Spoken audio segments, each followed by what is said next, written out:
The children of Japanese Americans whose internment during World War II was upheld by the infamous Supreme Court ruling have launched a new lawsuit this week against the NDAA. Matt, what can you tell us about the brief and what was filed?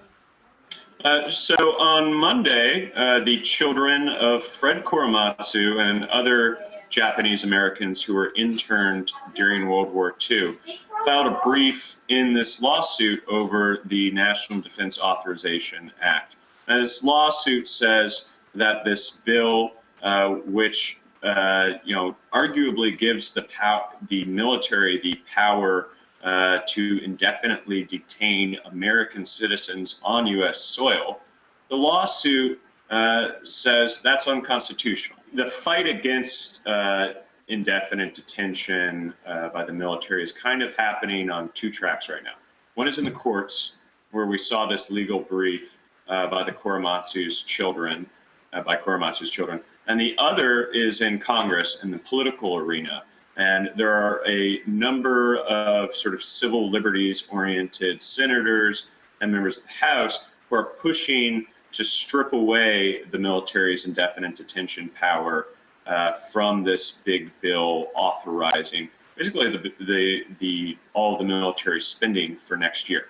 And in the Senate, they actually did it. They passed this language, and there was a lot of debate about within the civil liberties community about how far it went, but they passed this language that arguably prevented the military from indefinitely detaining citizens on U.S. soil.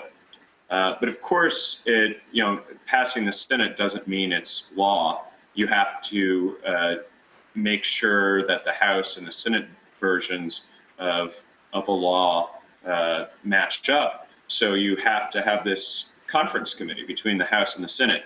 And kind of behind closed doors, this conference committee, which was led on the Senate side by Senator John McCain, stripped the part of the bill that prevented indefinite military detention on U.S. soil out. We're still going to have indefinite military detention next year because of this kind of behind closed doors parliamentary maneuver. And that's got some people like Rand Paul, who's a Republican from Kentucky, furious. It gives the military very broad authority to interpret terms that are not very specific.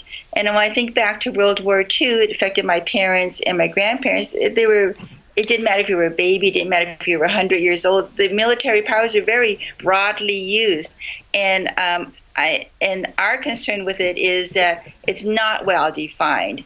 And what constitutes a threat is open to interpretation. And given our experience, we're very cautious whenever we see this type of language. One day, somebody's going to have to say enough.